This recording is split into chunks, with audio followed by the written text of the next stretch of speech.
सभी को नमस्कार। साथियों, विकारी शब्दों की कक्षा हमारी लगातार चल रही हैं और उनमें आज एक बहुत ही महत्वपूर्ण टॉपिक क्रिया को लेकर हम चर्चा करेंगे।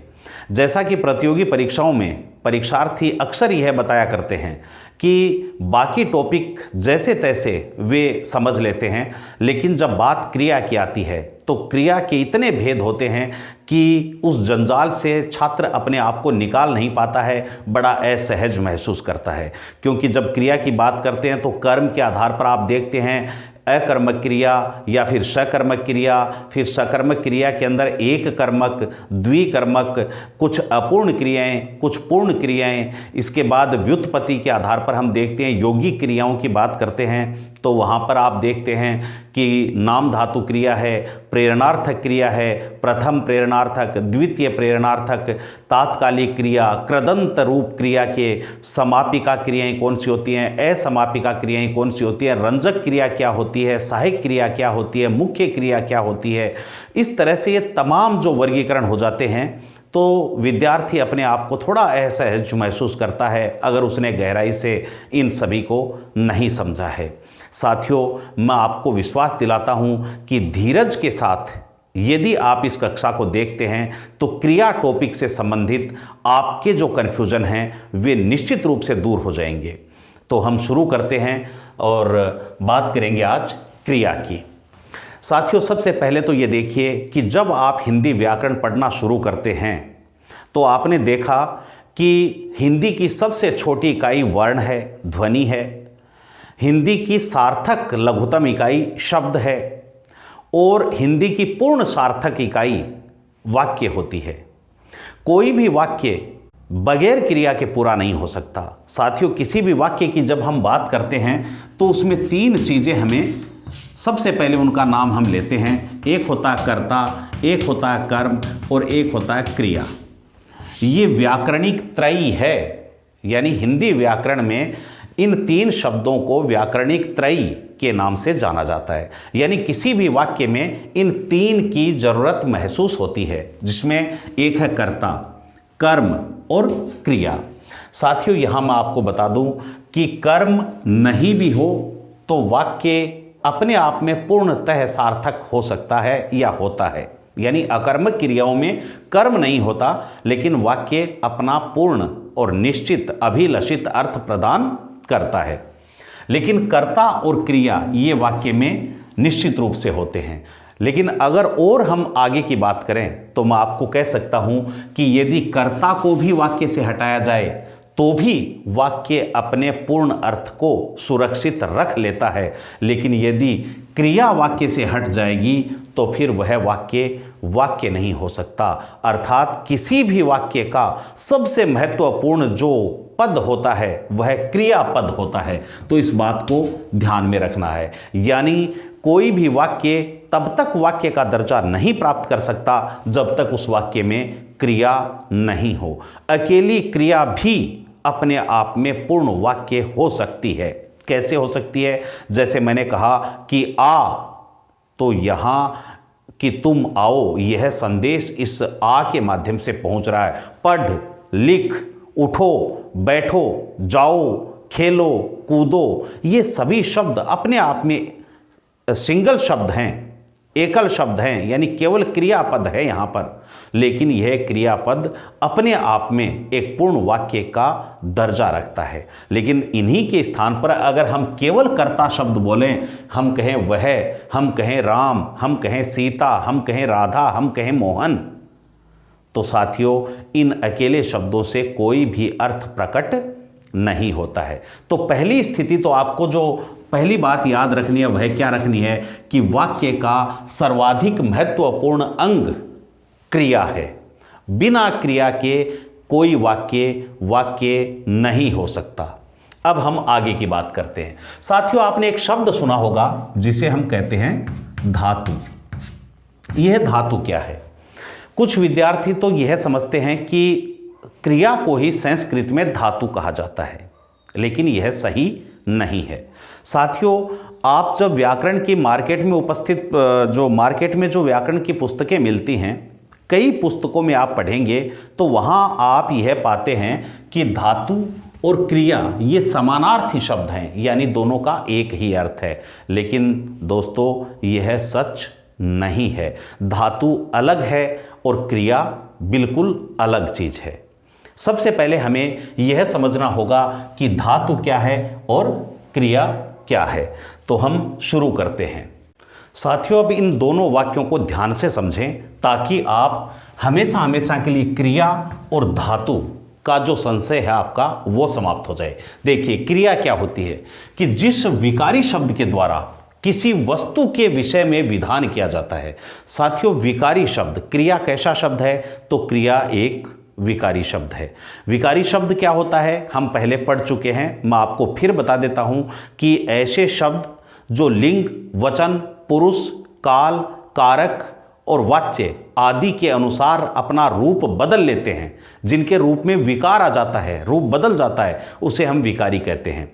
क्रिया भी एक विकारी शब्द है, लेकिन ध्यान रखें क्रिया का रूपांतरण कारक के अनुसार नहीं होता, यानी कारक क्रिया का विकारक नहीं है, विकारक नहीं है। ये बात आप नोट लगाकर लिख लें, विशेष नोट लगाकर लिख लें कि क्रिया विकारी शब्द तो है, लेकिन कारक के अनुसार क्रिया का रूप नहीं बदलता। तो क्रिया का रूप किसके अनुसार बदलता है? क्रिया का रूप लिंग के अनुसार बदलता है, क्रिया का रूप वचन के अनुसार बदलता है, क्रिया का रूप पुरुष के अनुसार बदलता है, इसके अलावा क्रिया का रूप काल के अनुसार बदलता है, और क्रिया का रूप जो है वह वाच्य के अनुसार भी बदलता है। लेकिन किसके अनुसार नहीं बदलता? तो कारक के अनुसार नहीं बदलता। ये बात आप विशेष रूप से ध्यान रखें। लिंग के अनुसार क्रिया का रूप कैसे बदलता है? जैसे हम कहेंगे राम पढ़ता है लेकिन सीता पढ़ती है, तो पढ़ता का क्या बना? पढ़ती। ऐसे ही हम वचन की बात करें तो पढ़ते। पुरुष की बात करें तो उत्तम पुरुष में पढ़ता हूं, मध्यम पुरुष में तुम पढ़ते हो, तो पढ़ता हूं, पढ़ते हो। ये भी पुरुष के अनुसार क्रिया का रूप बदला। काल के अनुसार तो क्रिया बदलती ही है, और जैसे राम आता है, खेलता है, या राम खेला, राम खेलेगा, इस तरह से काल के अनुसार क्रिया का रूपांतरण होता है। और वाच्य के अनुसार भी कर्तृवाच्य, कर्मवाच्य, भाववाच्य जो हम पढ़ेंगे आगे, उनके अनुसार भी क्रिया का रूपांतरण होता है, लेकिन क्रिया का कारक के अनुसार रूपांतरण नहीं होता। एक बात तो आप ये ध्यान में रखेंगे। अब देखिए कि जिस विकारी शब्द के द्वारा किसी वस्तु के विषय में विधान किया जाता है, तो यहाँ वस्तु का अर्थ कोई सामान्य वस्तु नहीं है, बल्कि वस्तु यहाँ व्यापक अर्थ में शब्द प्रयुक्त हुआ है, और इसके अंतर्गत जगत, सृष्टि या ब्रह्मांड की जो तमाम वस्तुएं हैं, चाहे वह प्राणी हो, चेतन हो, जड़ हो, कुछ भी हो, सभी इस वस्तु के अंतर्गत आते हैं। तो आप इसे व्यापक अर्थ में लें कि जिस विकारी शब्द के द्वारा किसी वस्तु के विषय में विधान किया जाता है, विधान किया जाता मतलब कि वे शब्द जो किसी कार्य के होने या किसी कार्य की स्थिति या किसी कार्य के करने की सूचना हमें देते हैं, करने का बोध करवाते हैं, उन विकारी शब्दों को हम क्या कहेंगे? तो उन विकारी शब्दों को हम क्रिया कहेंगे। जैसे हम कहते हैं आना, जाना, दौड़ना, खेलना, कूदना, हंसना, रोना, ये तमाम जो हैं घटनाएं, ये सभी क्या हैं? तो हम भली भांति जानते हैं ये सभी क्रियापद हैं, ये क्रियाएं हैं। अब देखिए कि धातु किसे कहा जाए? यदि ये क्रियाएं हैं तो फिर धातु क्या है? साथियों, जिस मूल शब्द में विकार होने से क्रिया बनती है उसे धातु कहते हैं। आप इसे इस तरह से भी कह सकते हैं कि क्रिया का जो मूल रूप है, क्रिया की जो जड़ है, क्रिया का जो रूट है, वह रूट क्या है? तो वह रूट धातु है। अब इस जड़ को आप पहचाने कैसे कि क्रिया का मूल रूप कौन सा है? देखिए, यहां पर हमने कुछ क्रिया शब्द लिखे, क्रियापद लिखे, आना, जाना, दौड़ना, खेलना, कूदना, हंसना, रोना। इनमें अगर हम ना को हटा दें तो जो पीछे बचेगा तो वह क्रिया का मूल रूप है। क्या? तो आना से क्या बचा? आ, यानी आप ना को हटाते जाइए। जाना का जा, दौड़ना का दौड़, खेलना का खेल। ऐसे ही हम देखें कूदना तो कूद, हंसना तो हंस, रोना तो रो, होना तो हो, सोना तो उसका हो जाएगा सो। ये क्रिया के मूल रूप हैं। अब ये मूल रूप जो हैं ये क्या कहलाएंगे? तो ये धातु कहलाएंगे। साथियों, संस्कृत में भी हमने धातुओं के संबंध में जो चर्चाएं की हैं, जो पढ़ा है, हम वहां से उदाहरण लेके देखें। जैसे संस्कृत की एक धातु है पठ। पठ धातु से आप भली भांति परिचित हैं। पठ से हिंदी में जो धातु बनी वह क्या बनी? पढ़ बनी। हिंदी संस्कृत से निकली है और उसने पाली और प्राकृत से होते हुए हिंदी तक की यात्रा संपूर्ण की है। तो यह जो पठ संस्कृत में था वह प्राकृत के माध्यम से हिंदी में किस रूप में आया? तो वह हिंदी में पढ़ के रूप में आया। ऐसे ही देखिए, संस्कृत का क्री जो संस्कृत की मूल धातु है, यह प्राकृत में कर बनी और हिंदी ने इसे किस रूप में लिया? कर के रूप में ही मूल रूप से ग्रहण किया। तो हमारे यहाँ जो धातु रूप कहलाएगा, हिंदी का धातु रूप कहलाएगा, वह क्या कहलाएगा? कर कहलाएगा। हिंदी रूप जो धातु कहलाएगी तो वह पढ़ कहलाएगी। ऐसे संस्कृत की धातु है लिख और हिंदी में यह किस रूप में है? तो हिंदी में यह हलंत हट जाएगा और इसे हम इस रूप में स्वीकार करते हैं। यानी लिख का प्राकृत में रूप लिख हो गया था और हिंदी ने उसी रूप को ग्रहण कर लिया। तो हम धातु इसे नहीं कहेंगे, संस्कृत वाली को नहीं कहेंगे, हम पठ को नहीं धातु कहेंगे, हम क्री को धातु नहीं कहेंगे, हम इस लिख को धातु नहीं कहेंगे। हम धातु किसे कहेंगे? कि जिस मूल रूप को हिंदी ने स्वीकार किया वह मूल रूप धातु है। तो पढ़ धातु हो गई, कर धातु हो गई, लिख धातु हो गई, आ धातु है, जा धातु है, दौड़ धातु है, खेल धातु है, कूद धातु है, हंस धातु है और रो ये भी क्या है? ये धातु है। इस तरह से हम कह सकते हैं कि जिस मूल शब्द में विकार होने से क्रिया बनती है वह मूल शब्द क्या है? तो वह मूल शब्द धातु है। अब यहां से आगे और देखिए, विशेष जो बात आपको करनी है वह क्या है कि धातु में ना प्रत्यय जुड़कर, ना प्रत्यय जोड़ने पर, धातु में ना प्रत्यय जोड़ने पर क्रिया का साधारण रूप बनता है। विद्यार्थियों, ये बड़ी इंपॉर्टेंट बात है कि जब धातु में ना प्रत्यय जुड़ता है तो क्रिया का साधारण रूप बनता है। यहां देखिए, आना ना जुड़कर, आ में ना जुड़ा तो आना बना, जा में ना जुड़ा जाना, दौड़ना, खेलना, कूदना। इन सभी में हमने क्या जोड़ा? तो एक प्रत्यय जोड़ा जिसको हम कहते हैं ना प्रत्यय। तो किसी भी धातु में जब ना प्रत्यय जुड़ जाता है तो उससे जो रूप बनता है वह क्रिया का साधारण रूप कहलाता है, या इस क्रिया को ही हम क्या कहेंगे? इसे हम साधारण क्रिया कहेंगे। परीक्षा में इस तरह की बातें पूछ ली जाती हैं। कैसे पूछते हैं ये मैं बताऊंगा आपको। इसे आप साधारण क्रिया कह सकते हैं, इसे आप सामान्य क्रिया भी कह सकते हैं। देखिए परीक्षा में कैसे प्रश्न पूछते हैं। आपको ऑप्शन मिलेंगे, ए पढ़, बी पढ़ा, सी पढ़ना, डी पढ़ेगा। अब आपसे प्रश्न ये किया जाए कि निम्न में से धातु क्या है? तो धातु क्या है? तो यहां धातु क्या है? तो उसका उत्तर होगा पढ़। एक और प्रश्न हो सकता है कि निम्न में से साधारण क्रिया कौन सी है? तो साधारण क्रिया कौन सी है? तो आपने देखा कि धातु में ना प्रत्यय जोड़ने पर साधारण क्रिया बनती है, सामान्य क्रिया बनती है। तो सामान्य क्रिया इनमें से कौन सी है? तो ऑप्शन कौन सा सही होगा? सी ऑप्शन सही होगा। इसके अतिरिक्त एक प्रश्न वह कर सकता आपसे कि भूतकालिक कृदंत कौन सा है? तो यहां पढ़ा, यह भूतकालिक कृदंत है। भविष्यकालिक कृदंत कौन सा है? तो पढ़ेगा भविष्यकालिक कृदंत है। इस रूप में आपको यह पता होना चाहिए कि जब क्रिया मूल धातु में यानी धातु में जब ना जुड़ता है तो वह क्या बनती है? तो धातु में ना जुड़ने पर क्रिया का साधारण रूप बनता है। यह हमें ध्यान रखना है। तो साथियों, आपने देखा कि आना जाना, दौड़ना, खेलना, कूदना, हंसना, रोना, ये सभी क्रिया के साधारण रूप हैं। लेकिन अब यहाँ जो सबसे महत्वपूर्ण बात है वह क्या है कि क्रिया का यह साधारण रूप वाक्य में क्रियापद की भूमिका में कभी नहीं होता।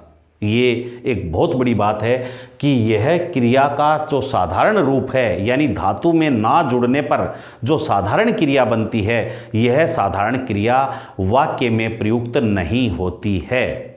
इसे आप नोट करें, नोट लगा के लिखें इसे। नोट, क्रिया का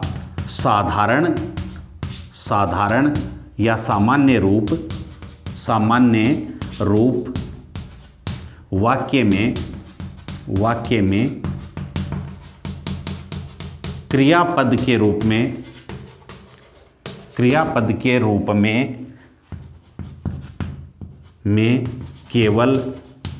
केवल विधि काल में ही प्रयुक्त होता है। यानी केवल विधि काल क्या होता है? यानी आज्ञार्थक जो वाक्य होते हैं जिसमें आदेश या आज्ञा दी जाती है, उनमें ही यह जो रूप है क्रिया का साधारण रूप है वह क्रियापद होता है। बाकी यह क्रियापद नहीं होता। आगे आप इसे पूरा करें। शेष वाक्यों में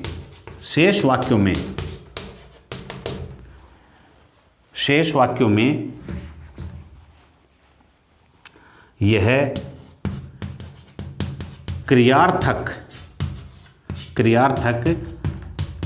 संज्ञा के रूप में, ये कर लो इसे, शेष वाक्यों में यह क्रियार्थक संज्ञा के रूप में प्रयुक्त होते हैं। साथियों, जब आपको संज्ञा पढ़ाई थी वहां पर मैंने एक जिक्र किया था क्रियार्थक संज्ञाएं। तो क्रियार्थक संज्ञाएं क्या हैं? वे क्रिया शब्द जो वाक्य में संज्ञा की भूमिका निभाते हैं उनको हम क्या कहते हैं?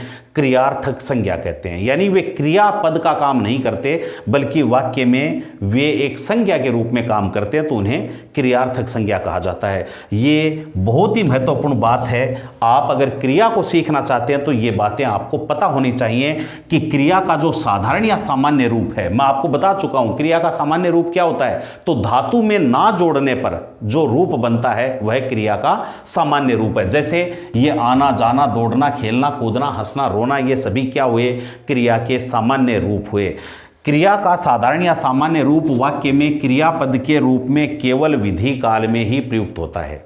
विधि काल क्या होता है? तो आज्ञार्थक वाक्य, ये हम यहां लिखते हैं। आगे देखिए आप, थोड़ा सा यहां से हम आगे बढ़ेंगे तो आप इन बातों को समझेंगे कि विधि काल का क्या आशय है। साथियों, आप ये देखें थोड़ा, जैसे हम 3-4 वाक्य यहां पर लिखते हैं। एक तो हमने लिखा खेलना अच्छी आदत है। खेलना अच्छी आदत है। एक हम लिखते हैं वह खेलना सीख रहा है। वह खेलना सीख रहा है। एक हम लिखें कि रविवार को खूब खेलना। अब इन तीनों वाक्यों को देखें आप। ये 3 वाक्य हैं। सबसे पहले हमने लिखा खेलना अच्छी आदत है। साथियों, आप अभी पढ़ कर आए हैं कि धातु में ना प्रत्यय लगा दिया जाता है तो फिर वह क्रिया का क्या बनता है, साधारण रूप बनता है, या वह साधारण क्रिया बन जाती है। अब देखें तो आपसे कोई पूछे परीक्षा में कि यहां खेलना क्या है, तो क्या यह क्रिया है? तो यह क्रिया नहीं है। और यदि क्रिया नहीं है तो फिर खेलना शब्द क्या है इस वाक्य में? तो साथियों, वे क्रिया शब्द जो वाक्य में संज्ञा की भूमिका में हो उन्हें हम क्रिया नहीं कहेंगे, बल्कि इसे क्या कहा जाएगा, क्रियार्थक संज्ञा। ये यहां पर संज्ञा की भूमिका में है।